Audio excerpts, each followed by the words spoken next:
Welcome back. Okay, last video we touched on the incidence of diabetes, how 1 out of every 5 now has type 2 diabetes. 1 out of every 10 mothers now have gestational diabetes. And how, if we don't do something about this, if we don't take preventative measures, by the year 2050, research is suggesting that 3 out of every 5 adults will end up becoming diabetes. Already there is a massive strain on our healthcare budgets. Now just imagine that number doubling. Look at what is going to happen. This is just managing diabetes and not every other ailment out there that is disturbing people already as it is. So it's something actually worth thinking about.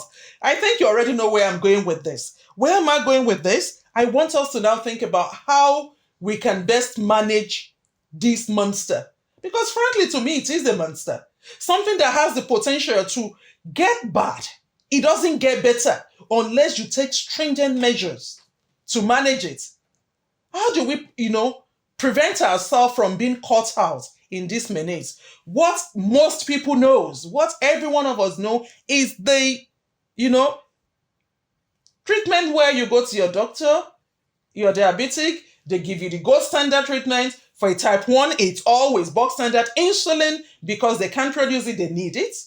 For lifestyle type 2 diabetes, they start it as like a staircase for you. You start off with the metformin, you start with the glycoside, then have this, you keep going, till eventually you get to the insulin.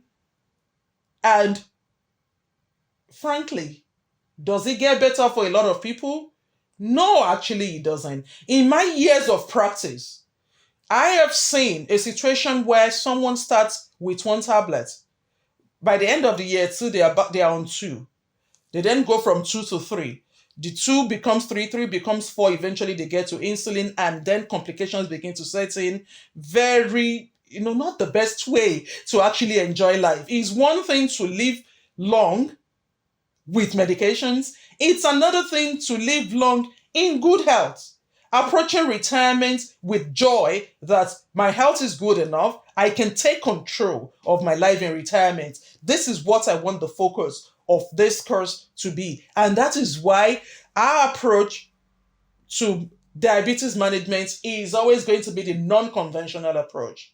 Majoring in lifestyle. But who am I deceiving here? We know behavioral changes take a lot of time. We know behavioral changes take effort. It takes discipline, and it's not something that happens overnight. We know it takes a lot of resilience, and that is where I mentioned the story of strength and resilience when we started the video. It means you have to be in tune to loving yourself enough to take action. It means you have to be supportive enough of your relations or friends that have this condition in a non-judgmental way. This is where I come in. This is where my company comes in, and this is where this course actually comes in. The focus of this course is for you to begin to look at your food as a source of strength. To begin to look at your nutrition as a source of friendship. Before you put it in your mouth and you pause, this thing I'm going to eat, will it help me to reverse this condition? Will it help me? Will it support me to reverse this problem I'm into?